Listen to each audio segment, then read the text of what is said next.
What is going on, everybody? Welcome back to another episode of Independent Waters. I am your host, Mikey Manfredi, and joining me, as always, is the other host of this show, Zach Batista. Zach, how are you doing, my man? I'm doing pretty great right now, to be honest. It's noon right now, but I had a good night's rest. I'm excited to talk about our special episode this week.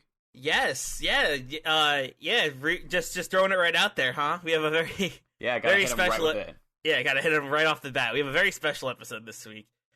We are taking we're doing things a little different today. We are, instead of picking in different matches from the indie scene here and there, me and Zach decided that we wanted to review Effy's Big Gay block from GCW's Fight Forever stream. Their big 24-hour charity live stream for independent wrestlers. And we just wanted to review that whole block because, you know, it was really good. Gay wrestling is important.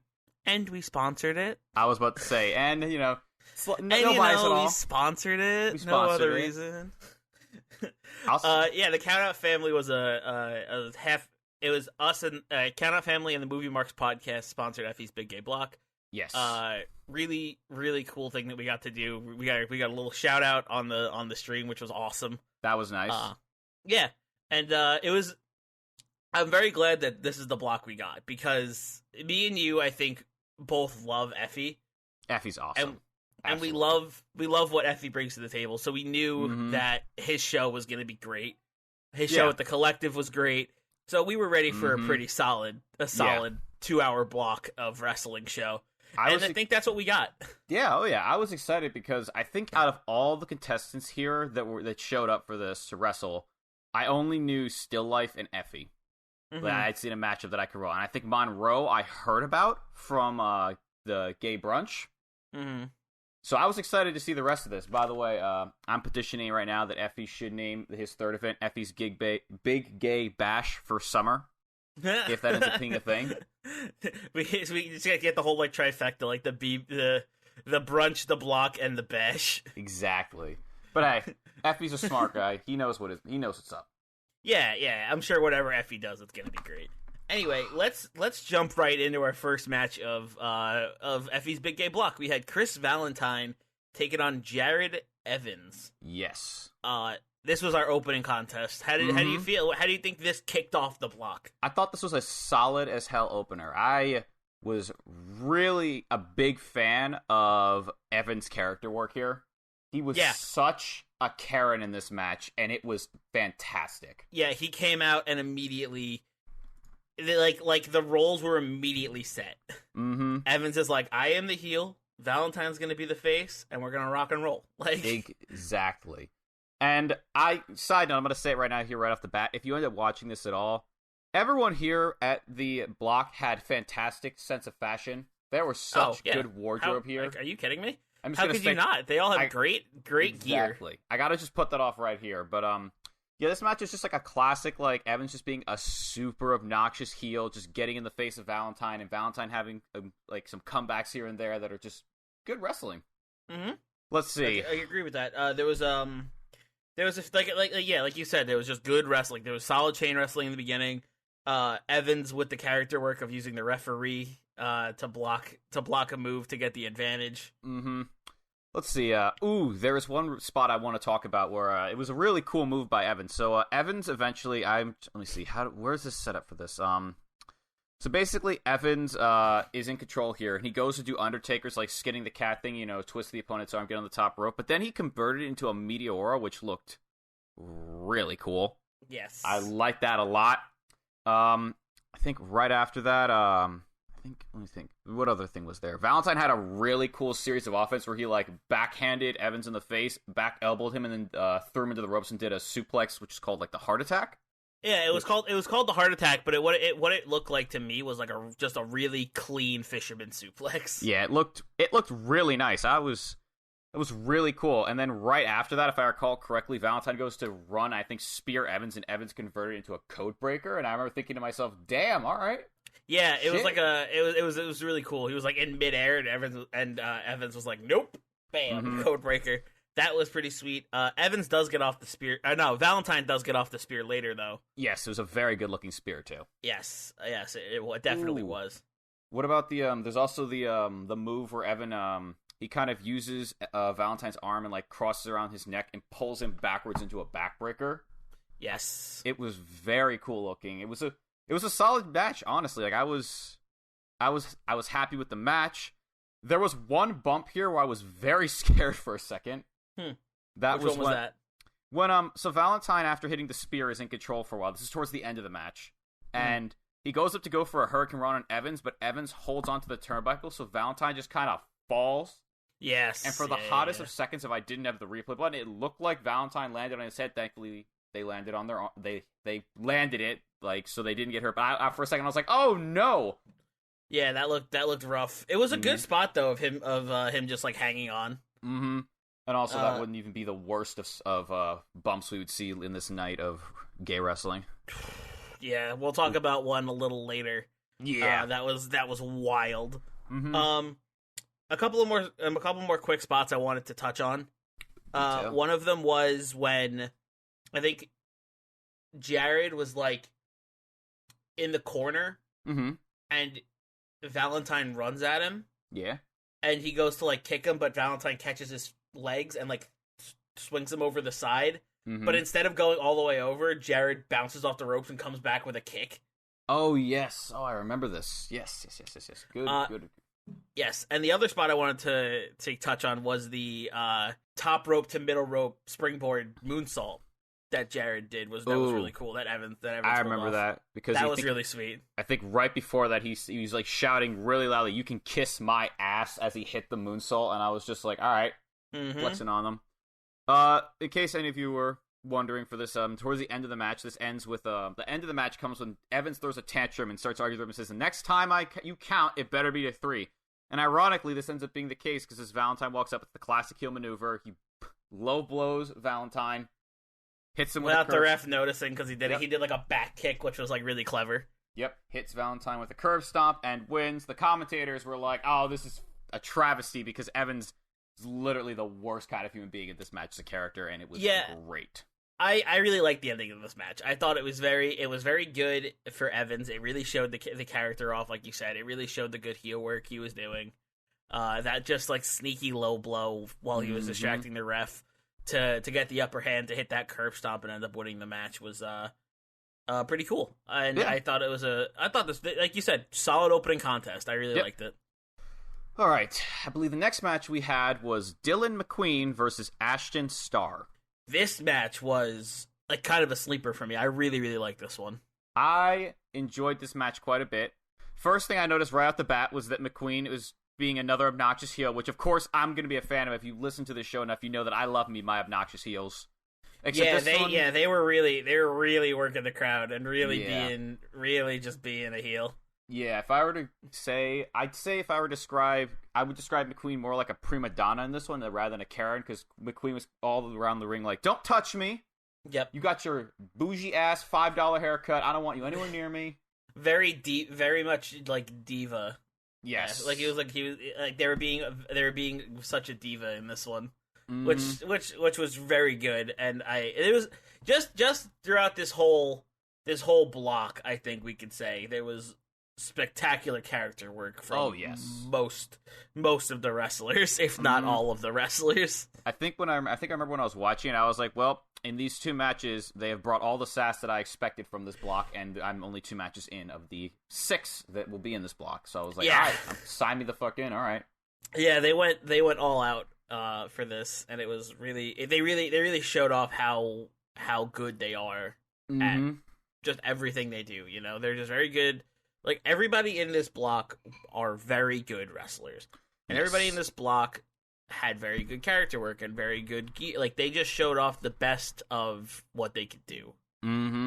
I was very pleased with what I saw throughout the block. Yeah, so let's get back into this match between Dillon McQueen and Ashton Starr.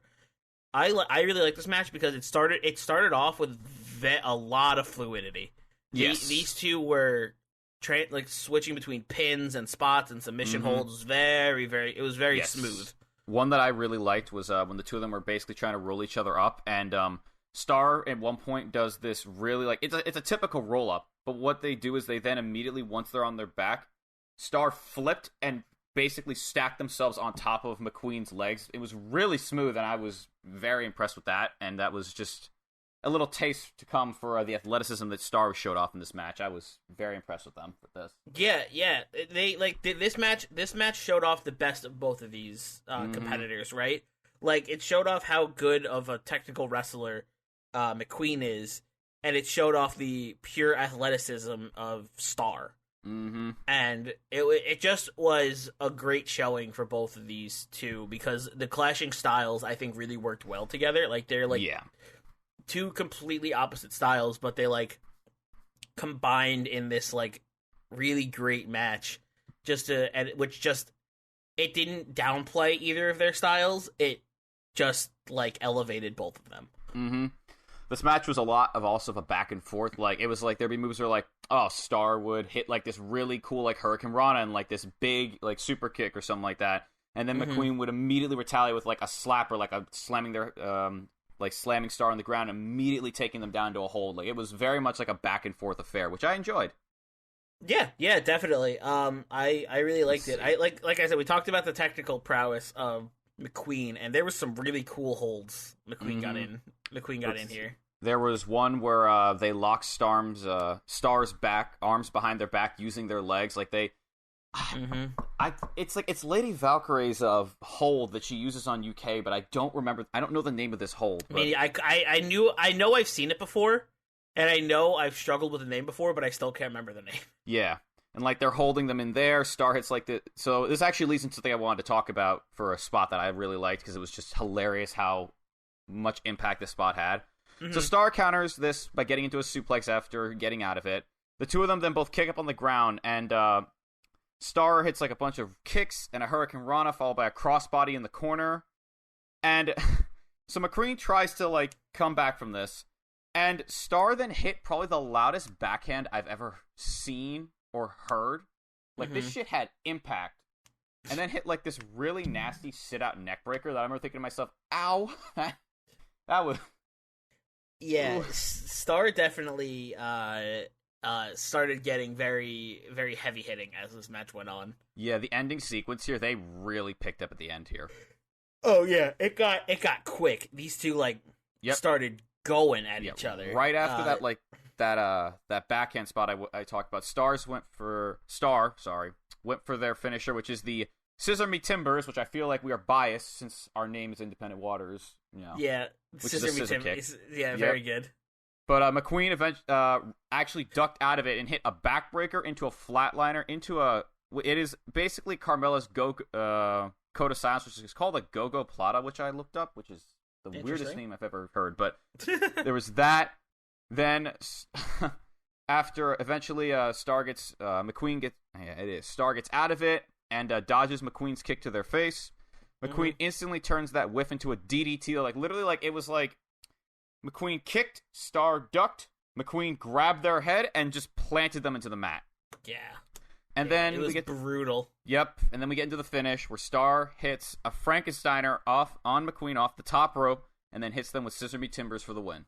Yeah. It was Ashton Starr gets this victory. Yep, it was a crazy like I remember thinking to myself, dang, they picked the pace up for the end here. Yeah, they were like, all right, time for the finish, and they just went ham. I also liked how at the end Starr wore McQueen's crown that they came in with, and then just chucked it back, and it landed perfectly in front of McQueen. I was just about to bring that up, but yeah, that was awesome. Like at the end, Starr just grabs Queen's crown, puts it on, blows them a kiss, and then takes the crown off and throws it back at Queen. At McQueen. Very, very cocky, very good, and the way it landed was just perfect. Can't pick this shit up. No, you cannot. All right, so after that, let's move into our next match of the night. We had, or I guess afternoon. Yeah. We had Devon Monroe taking on Dark Sheik. This match. Ooh, this is a technical match, and I loved it. This match was very good. This match got very technical in the beginning, but then, like, turned into just very hard-hitting. Mm-hmm. Where these two were just like, man, I can't finish the other one off, so they just start beating the crap out of each other. Yeah. Oh, my God. Yeah, so as Mikey said, the beginning of this match is just a lot of technical wrestling, back and forth, exchanging wrist locks, headlocks, the two of them like fighting for control here. If I recall correctly, it's Sheik that actually gets the upper hand in the end of this. Because, okay. Let's see. There's like a cool spot eventually here where while Sheik has Monroe, it's the spot where Sheik's got Monroe in this in like a head scissors, and Monroe goes for the classic spot where the competitor goes up on a handstand and steps up out of it. But what I liked here was that Sheik was like, no, and pushed Monroe back down. So Monroe did it again, but then just fell on top of Sheik just to get out of it. And I was just like, eh. Hey, stop that. Stop that. Stop, no. Also, I have a really quick correction. That spot with where I talked about before with like that rebound kick off the ropes. Yeah.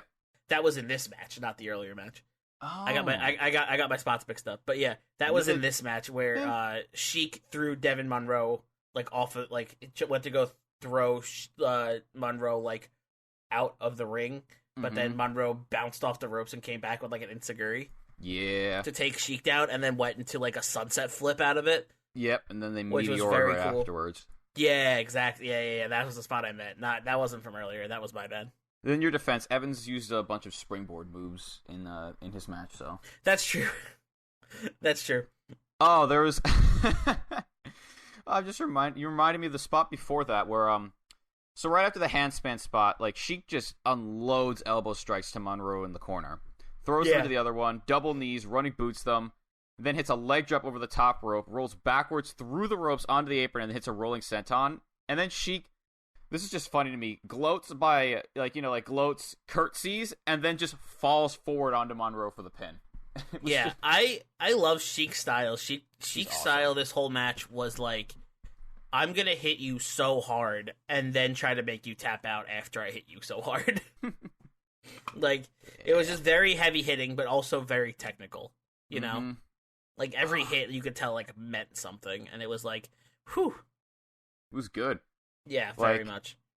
Like, there's just so many good spots here that I could go on and on about. Let's see. There was the one submission from Sheik where she like got Monroe's legs, like it was almost like a front Boston Crab. Yeah.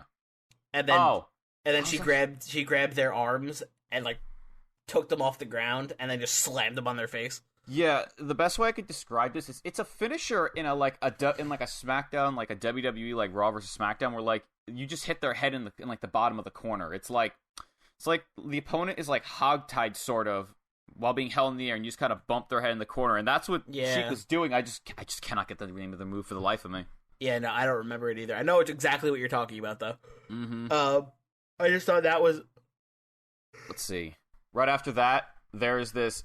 Oh, there's a good series here where after Sheik stomps a hole in Monroe and hits a massive leg drop, Monroe actually is able to fight back with some strikes, but when they go for a drop kick, Sheik kind of just stops and Monroe just falls flat on their back to the ground. And then Sheik immediately just grabs them and power bombs them into the mat. And then tries to go for a leg drop off the top rope. Whiffs because Monroe gets out of the way, and then Monroe gets to the top and then hits this huge jawbreaker off the top rope, which sends Sheik flying out of the ring. I popped off for that because, God, I wasn't expecting a jawbreaker of all things. Yeah, that was awesome. Let's see. I remember because they did the jawbreaker, knocked him out of the ring, knocked Sheik out of the ring, and then Monroe did like a tope, like a con hilo over the top rope. Yep. And then they slid back in, and Monroe went to the top rope again and went for a missile drop kick, but then Sheik caught them with a drop kick out of midair. Yep. Awesome. Which was nuts. This match was really nice. Like, compared to like the last two matches before this, which had a lot of character work, and they were technical wrestling, yeah, but this match was like super like, we are very athletic and we're going to show this shit off. I agree. After this, we get to... Monroe just wouldn't quit in this match. I feel like there was a lot of spots where it was like, oh, this one's over, and then Monroe kicked out still. Monroe took a lot of punishment in this match. Oh yeah, for sure. Monroe took an absolute beating. Side note here, shout out to Sheik for their funny banter with the ref. Like, throughout this match, every time, like, Sheik got a little bit too, like, much on Monroe in the quarter, like going over the counter bit, Sheik would just sassily respond to the ref, and one of the times they, I think it was Sheik was in the corner beating Monroe down, and the ref's like, you have to get off him, you can't stay that long, and he's like, oh, we just met. You just can't be, we've just met, it's fine, just wait a bit. Oh, it's fine, don't worry about it. I like that quite a bit. Eventually, we get to the towards the end of this match, where we get to the two of them just exchanging heavy strikes with each other. Mm-hmm. And then Monroe hits Sheik with a spinning, bridging neckbreaker, which I'm pretty sure must have been Monroe's finisher, because they went for this finisher quite a bit towards the end of this match. Yes. And when that didn't get them the win the first time, they go for it again, but this time Sheik is prepared and backs up and grabs the ropes, and then counters with, oh my god, I remember this. So they run towards Monroe. They slip between Monroe's legs, pull their arm through their legs, picks them up, and then Michinoku drivers them into the ground, like just plants them. Yes. It's awesome. And yeah, that was brutal. That looked awesome. That was great. Monroe, it doesn't get him the win. Monroe goes right after her, and this time hits a stunner, followed by a backstabber, which Sheik gets hit with his backstabber, and they are just stunned in the middle of the ring. And I was like, that is some grade A selling right there. Yeah, Sheik looked like she took a beating after that. Mm-hmm. She was just sitting in the ring like, oh man, that hurt. Oh yeah, because I think if I recall correctly, it was right after this, Monroe went for the swinging neckbreaker again, but this time Sheik rolled it up. Monroe countered. Monroe got out of it. Monroe tries to kick. Sheik tries to kick them, but Monroe rolls her up, and then Sheik rolls them up for the win. Yeah, I honestly, with how this match went, I wasn't expecting it to end in a roll up. Neither was I. It was very. I felt like it was gonna be more definitive and more like somebody was gonna hit their finisher. But I do like I think I do like. Now that I'm thinking about it more, I think I do like the roll up victory. Yeah, very technical match. Exactly, it was very technical, and it just showed that like Sheik just had the more technical mindset here and had the more technical brain and was able to like outfox Monroe here. Mm-hmm. It's a good match though. I'm trying to think. Have we given our ratings to the other matches? No, we haven't given ratings yet. I figured we would save that for the end. That's a good idea. We'll just go through them all one at a time, and we'll give our ratings. Yeah, we've got 6 matches to go through for this. Speaking of other matches, next up we have Oreo Speedwagon, which is the team of Joshua Wavra and Xavier Faraday, taking on The End.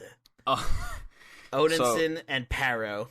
Up until this point, everyone was so fabulous and fashionable that when I heard the music, I was like, all right, what's going to show up? And when I saw The End, I won't lie, I was caught off by surprise. These are 2 huge, thick, beefy dudes that look like something out of Mad Max. They even have the spray paint and the outfit for it too. 2 very big boys. They were massive. Parrow is this just huge lad. They were huge, scary, and felt very out of place. Odinson Odinson's like if a Viking just decided to come back from the past and is like, hey, what's up? And just beats the shit out of people. It's like it felt like The End was supposed to be a part of a different block. Yeah, and then but then they just showed up and were like, "No, we're here now." And the other team that was supposed to go against Oreo Speedwagon, we got rid of them. Mm-hmm. I think the second now describe Parrow's like Vader. He gave me Vader energy. Yeah, to me it felt like very Road Warriors almost. Yeah. Oh man, I think if I recall correctly, I think it was Odinson has like the nickname the Twink Hunter or something like that from like some other promotion. I think is what commentary said, and I was like, okay, yeah. So they have like some weird beef with Effy. Yeah, that I'm not I don't totally 100% know about. Neither did I, but let's get into the match because boy howdy, I wasn't expecting this match to go the way it was going to go. Yeah, I mean, this match ended up being. When I saw this at first, I definitely thought I was ready. I was in for a squash match, but it wasn't as much as I thought. I'll say that. I will say this: when I finished it, I was like, because in case you can't tell, this match is a lot of offense on the end. Like the end basically has control almost the whole match. There's like 2 or 3 maybe one more like flourishes where you get to see Wavra and Faraday like really like show off their tag team maneuvers. Yeah, which we'll get into. Mm-hmm. But there's a lot of the end just straight up just massacring them. Yeah, it had like the energy of a squash match, but it wasn't like they didn't like fully commit to it being a squash match, you know? Yeah. Okay. So let's go with the start. The match starts off literally with the end just assaulting Speedwagon and sending to the outside fighting. Yeah, this match starts off right away. The end gets in the ring and then goes right after Oreo Speedwagon. Parrow just chucks Wavra into the ring post by a power bomb. Odinson puts Faraday in a torch rack, then lifts them all the way up, and then just drops them on the apron, which sounded really loud and really painful. Yeah, it was big rough. Boys. They then took turns splashing Faraday in the corner. Odinson full Nelson slammed him, then went for a fire, and then he fireman carries Parrow, which is just ridiculous, and then just slammed him onto Faraday, which already so rough. Yep. And this takes Faraday out for quite a bit because eventually Faraday does get away and gets a tag to Wavra, and like Wavra gets a lot of offense in on Odinson. It's too bad none of it was very effective. Yeah, especially after what happens next. Yeah. Where because at this point Parrow's in the ring, right? I think it's Odinson because after he tries to punch him, Odinson responds to it by drop kicking him in the face and knocking him off his feet, which I was like, the big boy can drop kick really well too. Well, shit. Yeah, and then something interesting happens once Wavra starts getting a little bit of oh boy, a little bit of offense in, and he starts getting a little bit of momentum. They start getting a little bit of momentum. Yeah. So at this point, his own partner. Yeah, sorry, you explain it. So all right. So the best way I can put it is, so after the drop kick, Parrow tags himself in. Odinson goes after Faraday on the outside. Now at this point, Parrow and Wavra are fighting each other inside the ring. Wavra actually is able to hit a stunner on him and then a spinning back kick to the back of Parrow as he's bent over. And it's like, you think to yourself, oh my god, they're actually making a comeback. Except while this is happening, in the background, Odinson and Faraday were fighting on the outside and going up these steps that were in the arena. And then suddenly you just see Odinson military press Faraday about halfway up these steps, which is really high up. And then he just chucks him off the steps, through into the ring onto Wavra. Yeet.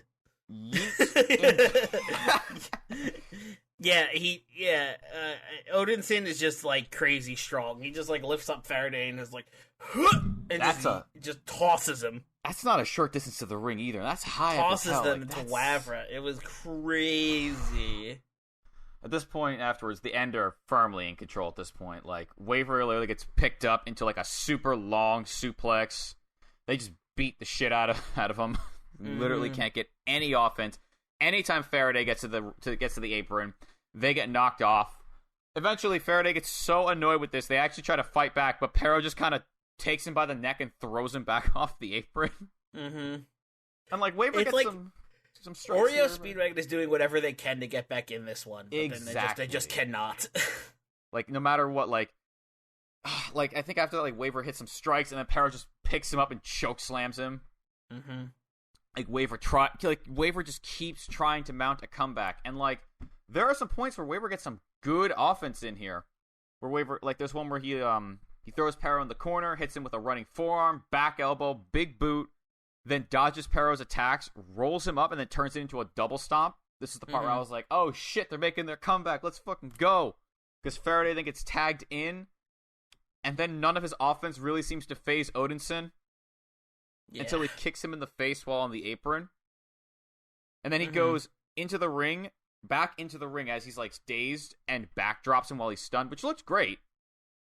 Yes, it did. And then I think he did a backflip afterwards from that was it. He went onto the apron, facing the outside of the ring, jumped onto the middle rope, and then flipped backwards into the ring onto Odinson. Yeah. Cool. Finally, they're getting some moves in. Yep. They go into a nice teamwork sequence where Wavra sentons Odinson off of Faraday's back. Faraday then gets flipped onto Odinson by Wavra via like a suplex position, kind of like how Moxley does, where he picks him for a suplex and then turns him inside out onto them. and then Wavra hits a huge senton, like a swanton, basically, off the top. Mm-hmm. Though I think the best swanton still's got to go to Fox, but that was still a great swanton. It was a very good swanton still, yes. Parrow then tries to get involved, but they throw him out of the ring. And at this point, you think to yourself, nice, they're finally getting their comeback. Except then Odinson decides he's going to be a final boss. Throws Faraday into Wavra so that he's holding him into a DDT position, and then just European uppercuts him so that he DDTs Faraday. And that's the end of their offense right there.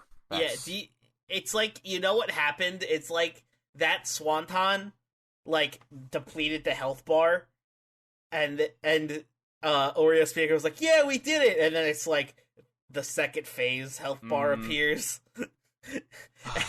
and Odinson was like, I'm back. Mm-hmm. I think I'm writing here, I forgot now, somehow Speedwagon actually gets a bit more offensive where they keep hitting both members in the corner with running attacks at the same time and swapping. Mm-hmm. Except then the end is like, nah, I'm about done with this now.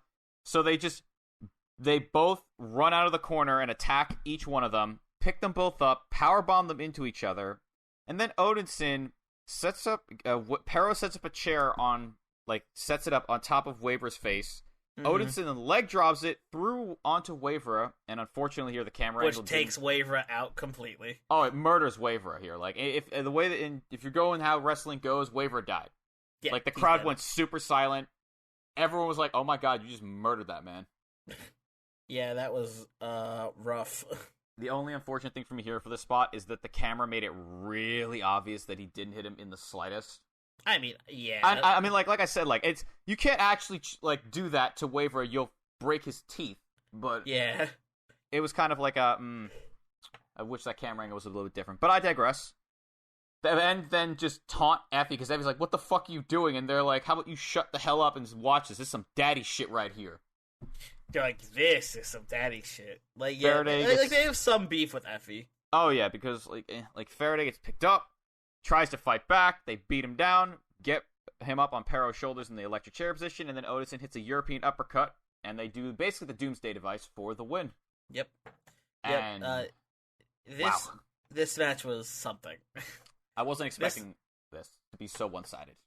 Yeah, this match was definitely showcase. Like, this match, like, sure, there was a lot. There, like Oreo Speedwagon got in some offense here and there, and it was good. But this match was clearly here to showcase the end. Yeah, like, I think the best way I can describe it is, it was a good match. I'm gonna put it on the record right here. It was a good match. It was a solid match that I was like, oh, this is good. But I definitely wish I would have seen more of Speedwagon. I wish I could have seen more of them shine. But hey, me too. I wish there was more squash matches done like this, where like you could at least the people who were getting squash get some offense in, you know? Yeah, better than them getting like their 2 moves in and then they just get immediately finished and dead. In like a 30-second match, right? Like that. Yeah. Like, I don't want, like, this match was way more entertaining because of the fact that, like, at some points it was like you had that like little ding in your brain that was like, they might have a chance here, you know? Yeah. And it made it feel much better to watch. Mm-hmm. Oh boy. Anyway, let's move on to the next match, which is a triple threat. Mm-hmm. We have MV Young versus Ace Perry versus Still Life with Apricots and Pears. This was I was very good. Looking forward to this match. Mainly because I want to see another Still Life match. Because the last one I watched was not good and not Still Life's fault. True. And I think we did see a good match. This triple threat was pretty solid. Mm-hmm. However, one singular person kind of ran the whole thing, and that was MV Young. Yeah, Young was dominant here. And I'm gonna put this right now. One of my notes that I wrote at the end of this was, man, I feel really bad for Perry because Perry gets all his offense in at the beginning of the match, and then they get some in, but like at the end of this match, Perry just gets his shit kicked in. Yeah, like they just beat the shit out of him. MV Young really, really took this one and ran with it. Like right in the beginning of the match, Perry and Still Life were in a sequence, and just in the middle of the sequence, MV Young's like, you guys are done now, and just super kicks Still Life out of the ring. Mm-hmm. Young is just like, you're finished. And no you're more done. Of that. Now no more of that. And me anyway, now. Yeah, Perry, me and you, bring it. Let's see. That was very funny. Let's see. So the two of them fight for a bit. If I recall correctly here, let's see. So Perry ends up getting the better of Young because he drop kicks him in the face and sends him out of the ring. He suicide dives Still Life. Goes to suicide dive Young, but Young jumps into the ring and onto the apron and hits Perry in the face with, I have it written down here, but he basically outruns Perry, and I remember thinking to myself, oh shit, alright. He just like gave a penalty kick on the apron. Yes, that was it, on the apron. Yeah. He like jumped, Young like jumped up on the apron and just kicked Perry's teeth in. Yeah, because Perry went jumping out of the ring to nothing. Mm-hmm. Yeah. Let's see, then Still Life reemerges. She's alive. Yeah, she's thank goodness she made it. And then we get some nice wrestling between Still Life and Young. Mm-hmm. Let's see. So, let's see, what do I have here? Yeah, so Young gets Still Life in a full Nelson, but Perry tries to get involved again, and every time he tries to get involved, Still Life just kind of kicks him in the face. Yeah. And then finally, when he goes after him again, the two of them just backdrop him. They both just backdrop him. While still in the full Nelson, mind you. Yes, while still in a full Nelson. Yep, Still Life gets the better of Young here with an arm drag, and then a running back elbow in the corner, and finally a bulldog to Young. Mm-hmm. Perry then sends Still Life to the outside, and then dodges an attack from Young from the top rope. Perry then connects the boot. Young then hits a high knee and an enziguri, which sends Perry to the middle ropes. Still Life then comes back into the match again and interrupts the two by hitting them. She strikes each one of them, so they both of them stop, look at Still Life, and then super kick her in the face. Yeah. And once again, Still Life is knocked out. Sad. Yes. So then let's see. Yes, now I remember. Now Still Life, after getting kicked in the face here, hits a double DDT on them and knocks them all down. That's it. Yes. Because they all get knocked down here because then Young rolls out of the ring, so now it's Still Life and Perry duking it out. Mm-hmm. They're just on their knees, just hitting each other back and forth. And the two still fighting, getting up on their feet. But the moment the two of them actually get to their feet, Young just appears out of nowhere and is like, I'm going to dropkick both of you at the same time and knock you all in both to the ground. Young is like, yeah, you two fight. Yeah, you guys got this. Hold on, I'm just going to recover out here for a second. Yep. Young then, in control, throws them both in the same corner and does back-to-back suplexes to each of them. Mm-hmm. With Still Life stunned, Young goes after Perry and hits him with an exploder suplex into the corner, followed by a kick to the chest. Still Life then breaks up the pin and takes control, and Still Life starts to work over Perry's leg for a bit here, throws him in the corner and sets him up for a tree of woe, and then delivers a running boots to his knees, then his chest, and then cinches in her finisher, the Venus flytrap. Mm-hmm. And Young then double stomps Still Life in the chest to break up the submission. Yes. After this, Young then, this is where the part where I was like, Perry gets his ass kicked a lot, because Young then kicks Perry a few more times, tries to Irish whip him, but Perry hits him with a springboard cutter. The springboard cutter was very good, by the way. It was very nice, too. I'm going through this fast, because this is like where the end of the match, where it just pops off and everyone's going in. Yeah. He goes for something off the top, but Young counters it into a backstabber mid-air. It's great. Very cool. Then Young did a Death Valley driver to him in the corner, and then drop kicked him through his face.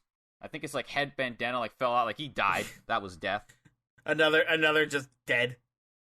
Yep. Then Still Life stops him with a clothesline off the top rope, completely stopping Young, and then goes right after Perry's leg because she knows that if she can submit Perry, because Perry's literally been the punching bag half this time here at the end. And then Still Life tries to roll him up, but he's able to counter it into a crossface. Mm-hmm. And then we get to the finish, where as he finally gets a crossface on Still Life, Young, you can see him just walks over, pulls his knee pad down, bounces off the ropes, and just knees Perry in the face and knocks him out for the win. Yeah, that was quite the ending. I thought the ending was a bit sudden for me, but I like the impact to it. Yeah. I really liked this match. I thought it was good. It very much showed off it showed off everybody in a very good light, I think. Yes. Everyone came out of this match looking good. Exactly. And this would also lead to a little something Perry later. Yes. Yeah, let's do something a little later with Perry, which we'll get to. But MV Young ends up winning this match, which is kind of unsurprising considering how much he was dominating this one through the whole time and basically running this match. So yeah. It seemed like it was a pretty obvious conclusion here, but hey, sometimes you go for the obvious one. You know, sometimes the one that people see coming is still the best solution. I should put here now that I got to give props, by the way, to whoever booked Effy's Big Gay block, whether it's Effy or anyone else. The booking here was all really good. It was good. It was good booking for this whole 2 hours of wrestling. Each match's ending made sense. I was pleased with it. There was no like weird finish that took me out of it. I was happy with it. Yeah, so far this whole block has been booked very well, and it really let everybody shine to like their best potential. You know, I don't think it took away from anybody. Everyone got their spots in. Everyone got to show off what they could do a little bit. Even Oreo Speedwagon, who got destroyed by the end, they still got to show off their skills a little bit. You know, everyone got to have their moment in the spotlight, and I thought that was very, very good. Yes, sir. Speaking of the spotlight, it's time for our main event. We'd be remiss not to talk about it, as the man himself was in this match. It is Billy Dixon versus Effy in a big gay street fight. The biggest, gayest street fight there ever has been. This main event. Before we even get to the match, I want to shout out Effy's promo beforehand.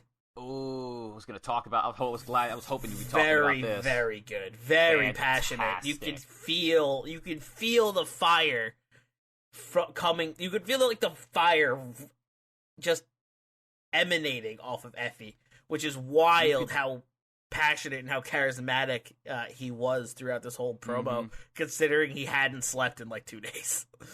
Yeah, you could tell how much this match really meant to Effy and Dixon here. Yeah. Because as he mentions in this promo, this match is probably going to happen at the collective event last year in Florida. Yes. Like that's probably what was going to happen. And then COVID and else, the world. Yada. You all know the story. Bullshit. It's all bullshit, but whatever. And I love, by the way, how he ends this match with, all right, I'm fucking tired. I've been up for like 2 days. I'm gonna beat the shit. But just note this, I'm gonna beat the shit out of you. Yeah, he's like, I missed my chance to beat the absolute fuck out of you, and I was like, hell yes, Effy.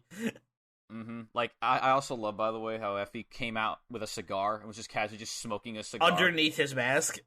Yep, I thought it was a fake cigar. Then he blew smoke, and I was like, holy shit, he's smoking. He had it underneath his entrance mask, which was like wild. Yeah, it is wild. Effy is daddy. And that's it. Yes. Anyway. So this match starts off right away. They get right in each other's face and just bitch slap and punch the shit out of each other, and immediately go to the outside. And I was like, all right, it's a street fight. The two then go up to the top of the stairs. I'm pretty sure Dixon yells, "Move out of the way, the queens are coming." Yeah, and as the whole thing about the announcers and the ring announcer being like, if the action is coming your way, fucking move. Because they fucking were. They had a purpose in mind here. Yeah. Oh boy, now we get to talk about the spot that probably scared just about anyone that was watching this the most. Yeah. I think this was probably the most insane spot of this match right off the top. Yep. They really like showed you like how crazy this match was going to be right from the beginning. Like if they're willing to go this far. So the spot was you go. You got this. Effy and Dixon are like fighting in the top level of this undisclosed location they're in, right by the stairs. Yeah. At the top of these steps. Yeah, and then Dixon ends up getting a stunner on Effy, and Effy is taken aback by the stunner and just falls down the stairs, the metal literally down stairs, like a Effy big flight of metal stairs. Rolls. I remember thinking to myself, he took a goddamn fall down a flight of steps for this match. Yup. I was like, you absolute madman. Effy took that stunner and went, yeet. Down the steps. Like, later in the match, you'll see it, if you watch it, like, on, like, Effy's left shoulder, there was a big-ass bruise. A huge bruise on his shoulder. It looked rough. Effy died. Effy died, and, like, Alley Cat was like, take one of my lives. Exactly. To bring him back, clearly, because when Effy fell down the stairs, he was basically motionless for like 5 minutes. Yeah, I remember thinking to myself, I mean, like I said, like he fell down a flight of steps, and I was like, holy shit, I'm like, are you okay? Yeah. Thankfully, once Billy actually gets down the steps, Effy does move, so I was like, oh, thank God. Yeah, thank goodness. So Billy gets some hardware from under the ring, which are 2 chairs and 2 doors, because GCW means got doors instead of chairs. Oh, yeah. You got doors, you got Billy chairs, doors instead of tables. Yep, Billy then sets the door up in the corner, one of the doors in the corner, but Effy gets the upper hand and tries to neckbreaker Billy through it, but it doesn't budge, so Effy's just like, fuck it, and then just spears Billy through the door. Yeah, Effy did like a modified like blockbuster kind of thing into the door, and it like kind of, like dented it a little bit, and Effy was like, huh, that sucks. Anyway, spear. and then they just used the door again. Yep, and then Billy was like, well, if you speared me through the door, Billy then kicked Effy in the stomach, hoifed him up, and then Death Valley drivered him through the remaining door. That door took 3 spots. Yes, it did. And it didn't fully break until the 3rd one, which was, like, crazy. Mm-hmm. And then we get to the spot here where I was like, well, if there was ever the biggest gay street fight, this would describe it. So basically, Effy's got Billy, is in control of this match, and Billy's down. So Effy sets Billy up in the corner, and Billy's dazed, and Effy's like, nah. A little groggy, yeah. I'm gonna beat the shit out of you. So Effy mounts him on top. You think Effy's gonna punch Billy, but no. No, it's Effy. It's Effy. So Effy humps Billy's face in the corner like punches. Just hits him in the face with his dick a lot. Yep, and I was like, well, this is Effy. And then Billy just was like, well, if you're gonna be risque, I guess I'll one-up you. And then just straight bites Effy's straight dick. Up bites it, and then and then like not only bites his dick, but then gives him a gigantic power bomb to top it off. Yep, and then I love it because Billy sees the chair, sets it up so that it's facing so that Billy's sitting like on the chair with the back facing towards Billy. Effy, and he's laughing at Effy. Billy is sitting like cool substitute teacher style, where they're like, "Hey kids, I'm like one of you," and sits backwards on the chair. Mm-hmm. And Effy's writhing in pain here because he just got his dick bit. And Billy's like, yeah, what you got? And you see Effy kind of like kicking at him, and you think, oh, well, that's just Effy being resilient. And then Effy just tips the chair backwards. Effy just kicks the chair, and Billy goes, uh-oh. And falls backwards. So now the sitting part of the chair is now on Billy's crotch, and Effy just boots him in the fucking crotch with it. That was great. That was a great spot. And then Effy was like, oh, no, bitch, you're not getting away with that. We're not done here yet. Then Effy folds the chair up, aims it towards Billy's dick again, and then just punts it back into it. And Billy's face is about what you'd expect to someone who's got a chair shot to the dick. Also, Effy kicked the chair so hard it, like, dented. It dented the legs of it. Just bent the legs. He just kicked it so hard into Dixon's nuts that it just bent. Just bent. I was at the point where I was like, yep. This is the point where I was holding my own. This is a just big like, gay street fight between 2 daddies. That's for damn sure. Oh, yeah. Let's see. Right after that, Effy goes to grab another door after this. I think before that, there was one thing I want to say where Effy hits this choke slam on Billy, and it literally bounces Effy off the ring. Oh, like, yeah. I remember this. But, like, the moment Billy hits the mat, like, Billy has such impact that Effy just gets sent up in the air. And I remember thinking to myself, what the fuck? It's like getting double jumped on a trampoline. Exactly. But yes, then you're right. Effy then goes to get 2 chairs and the other door that wasn't broken yet. Yes. And then Effy sets up the door on the 2 chairs. Yep.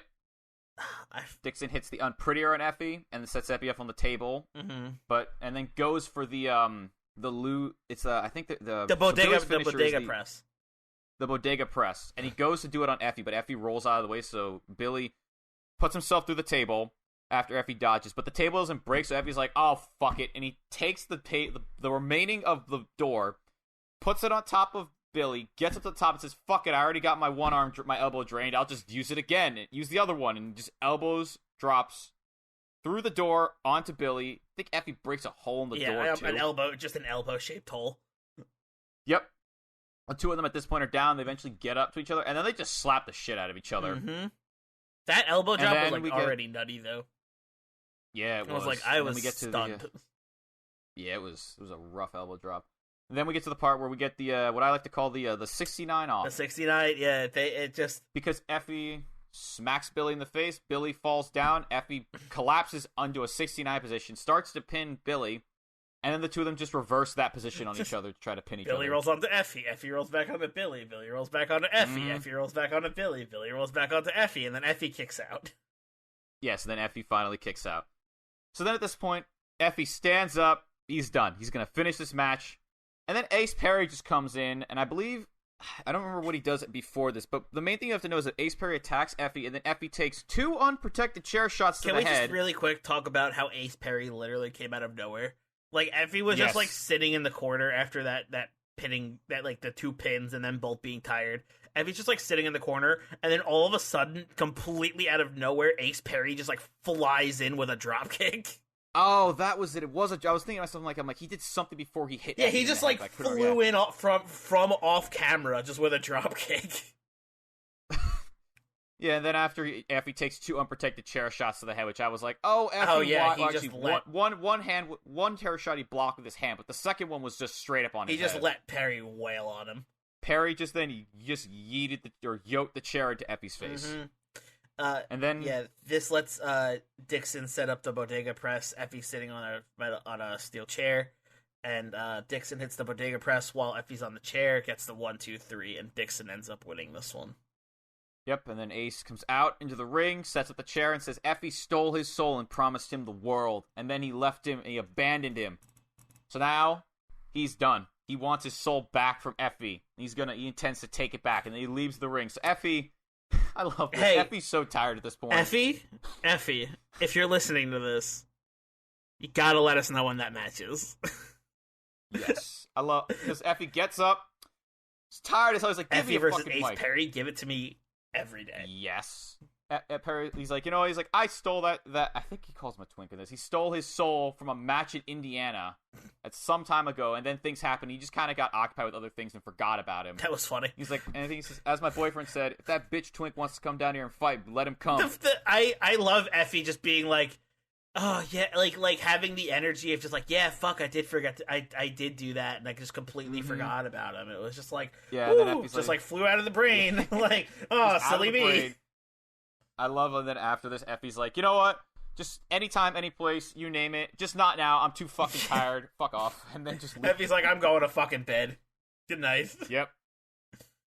And that was the end of Effy's big gay block. Yeah. It was quite the show.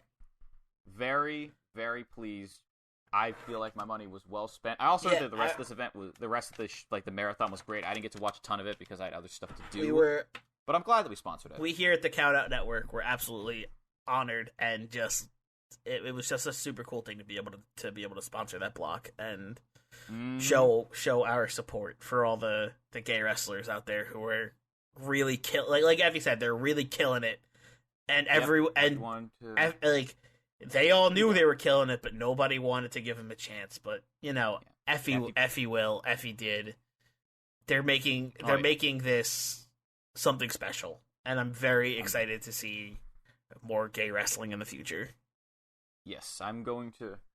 In the future, I'm glad I saw all of them, because now when I go to look around for matches to watch, I can now look at any of these fine wrestlers here, and I know that I'll at least get a good performance out of one of the wrestlers in the match.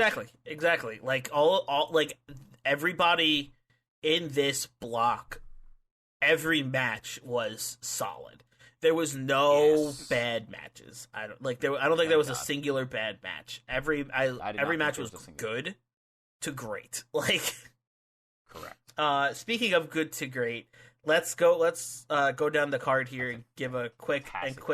We can't end this episode of Independent Waters without giving miss out, met, or mark out ratings to our matches here. Mm-hmm. So let's go down the card really quick and just give our thoughts. We got Chris Valentine versus Jared Evans, our opener. Okay. You want to go first or you want me to go first? You can go first. I gave the match a meh. Yeah. Match didn't blow me away, but like I said in the start of this, it was solid, and I was pleased with the match. And I was the one thing that impressed me the most in this match was Evans' character work, but the match was good. Solid match. I agree. I am on the same boat as you here. Meh for me, very good, very solid. I really liked it. All right, so next up, we got Dillon McQueen versus Ashton Starr. Mm-hmm. You go first this time. Right. I went first last time. So this match, I gave a high meh, because I thought it was very good. These two put in the absolute work. And it's definitely higher up on that scale for me because these two really knocked it out of the park with this match. I also said it was a high meh. I liked the heel work for McQueen was great. The two had really good wrestling here. There was great athleticism from both of them. Just great. I gave it it was a high meh for me. It was like a step up the first match. I was like, oh, dope. Mm-hmm. All right. So the next match we got Devon Monroe versus Dark Sheik. You kick us off with this one. This match, I wrote down here that I gave it a high meh as well. Oh, great. I bumped this one up on the scale. I'm going mark out for this one. I think if I recall correctly, I was a bit iffy on it, but I'm gonna stick with my high meh. I'm going mark out on this one. This one was really, really good. I understand it. The match was great. Really good technical wrestling from both of these two, and like I said, I look forward to it. Like you heard it when I was talking. Like the ending sequence, these two popped off, and I was. Yeah. The whole match, these two popped off, and I was happy with this match. I was really happy. Yeah, this match was very, very good. I'm willing to give it that mark out. It definitely got me to pop a little bit. I really liked it. After that, we have Oreo Speedwagon versus The End. I think you go now. Yes. Okay. So this match, I gave a meh. Great showing from both of these two teams. Remember, if this is your first time listening, meh isn't bad.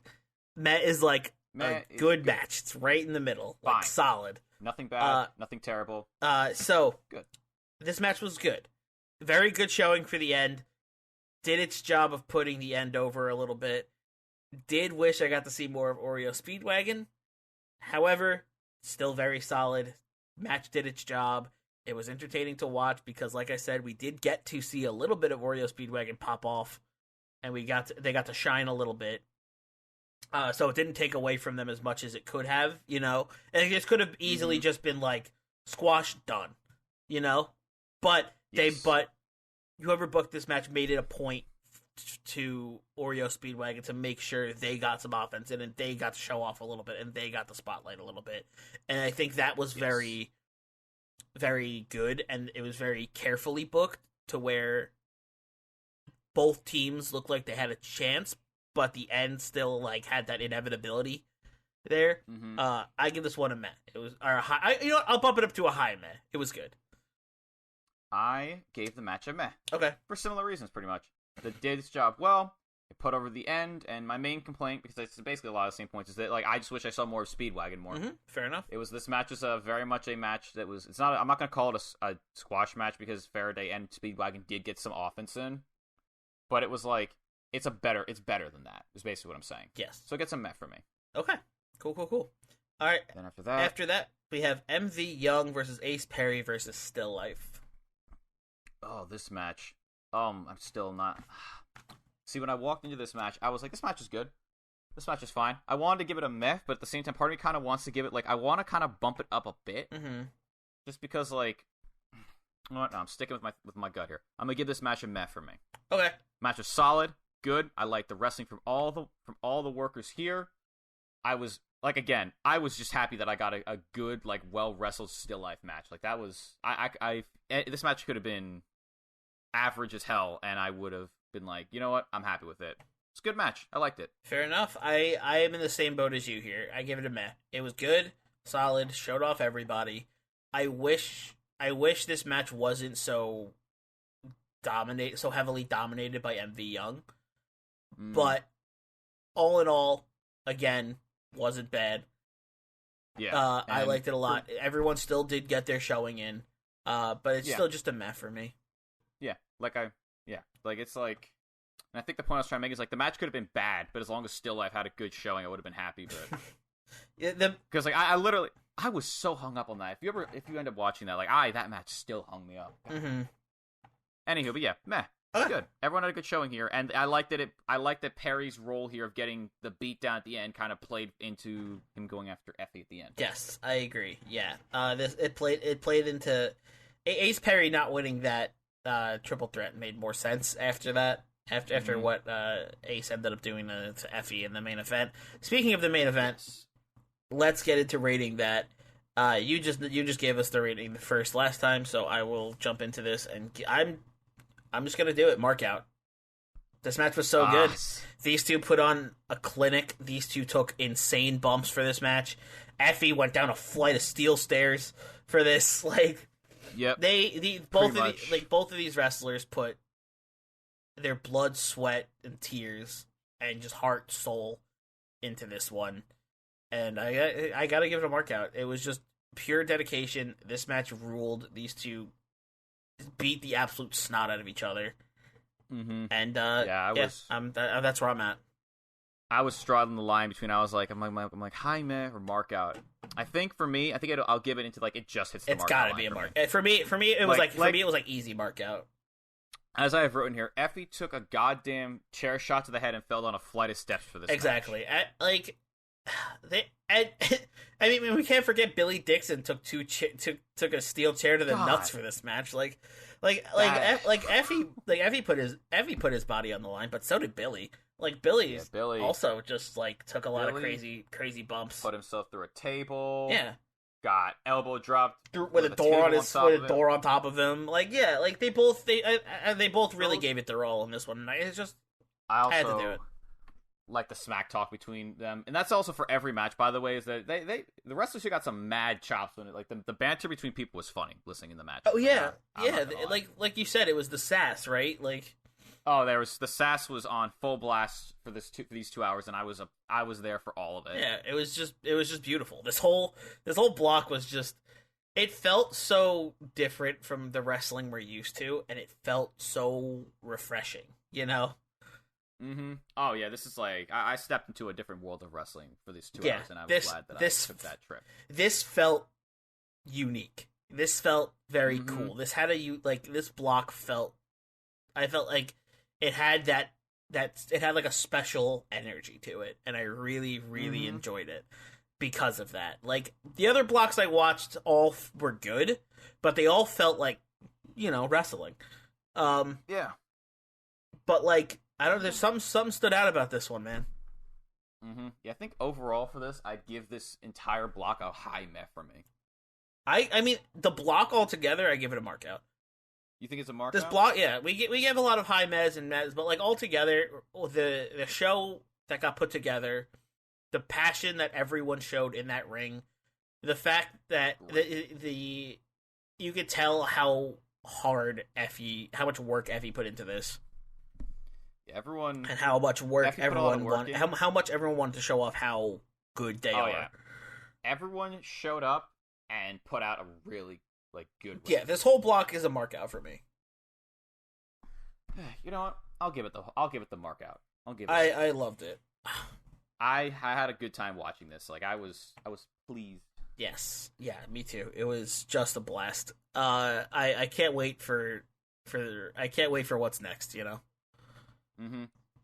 I think it's about. Oh, I'm trying to remember. Is there any place that anyone can rewatch it, or is it only on Fight TV? It is on the free replay is on Fight TV. Yes, it is on Fight TV. Yes, because I went on YouTube this morning to look at it and I couldn't find it. And I was like, me as well. I already wrote notes for it. So yeah. So if you want to go catch Effy's Big Gay block, over on Fight TV, they have it out 100% free replay. You can go watch of the entire, or if you want to watch any of the Fight Forever stream. They have the replay of the whole thing over on Fight TV for free. Go check that out if you want to see some awesome wrestling. Especially if he's Big Gay block. But yeah, if like I said, if you like wrestling, if you like indie wrestling, you need to check this, at least some of this stream out. Like obviously you don't have to watch the whole 24 hours because that's a lot of wrestling.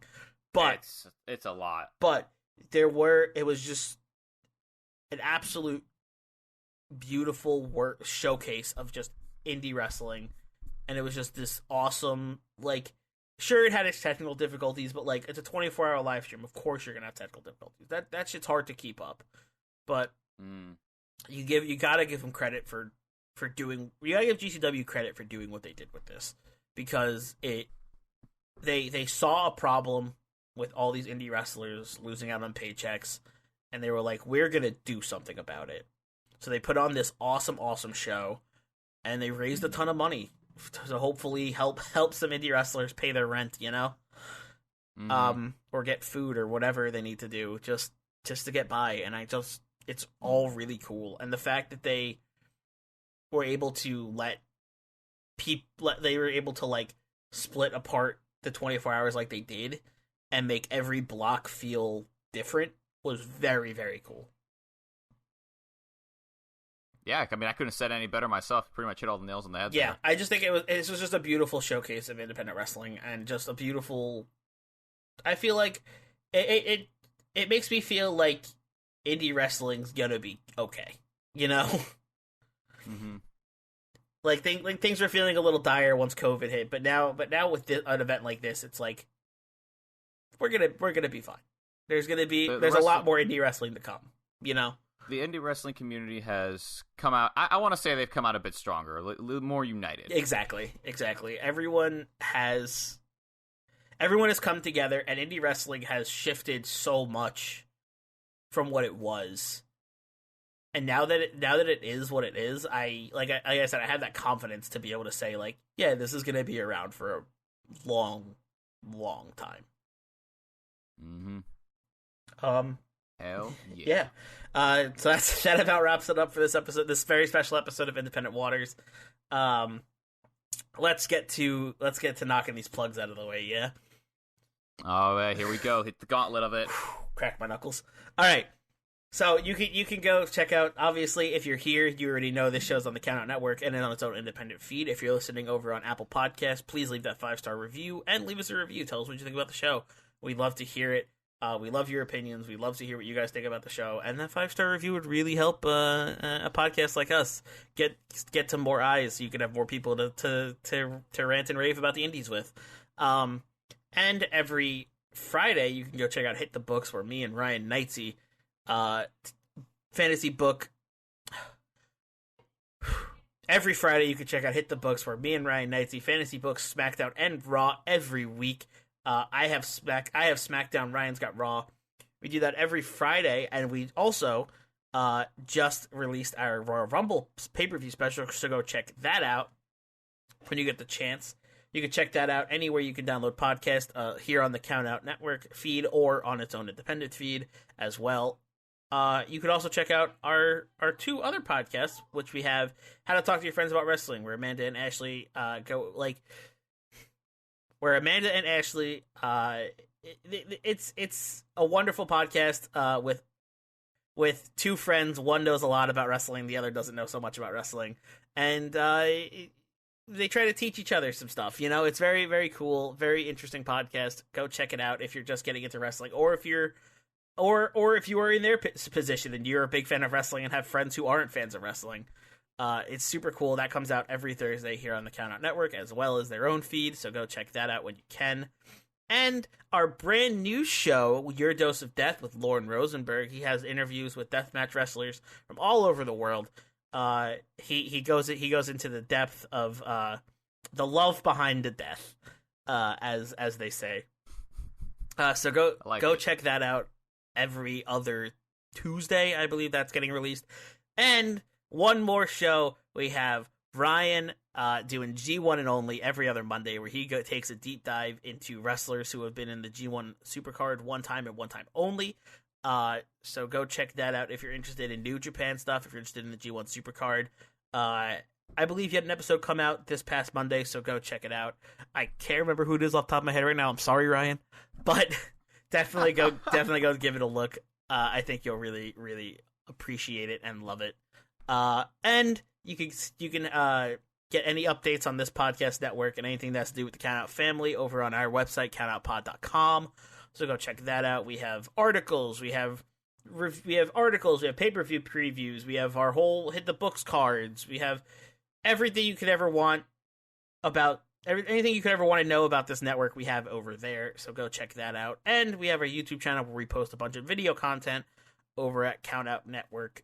Countout, a wrestling podcast network over on YouTube. We have a ton of video content over there, so go. I'm sure you'll find something that suits your fancy. So go check that out as well. And if you want to connect with us, follow us on Twitter at CountOutPod, where we share our thoughts on the world of wrestling and the world in general. And there's polls, there's different fan interactions, so go check that out. That's the best way to get in touch with us. And if you are a budding podcast or if you want to write articles, hit us up over there on Twitter. DM us. Let us know. We're always looking for people to bring in and join the family. Join us. We would love to have you. We'd love to help you out. So yeah, I think that's everything. Oh boy, wow, we've grown so much in these last couple of months that, damn, the plugs went from like a couple 5 minutes to like their own full segment. Yeah, right. I have to do like an Eminem style rap for all the plugs at the end. Oh, and I guess one more thing, if you're into video games, go check out twitch.tv/Sigiled Scryfish, where I do streaming right now. I'm streaming a Pokemon Shield Nuzlocke, if you're into that. Hey. Zach, anything to plug? Nope. Of course not. Anyway, since all the plugs are out of the way, that brings us to the end of another episode. Thank you all for listening. Thank you all for joining us. We appreciate you all so much. And I guess that leaves one last thing, and that is to remember there's a gigantic sea of independent wrestling out there. So never stop exploring.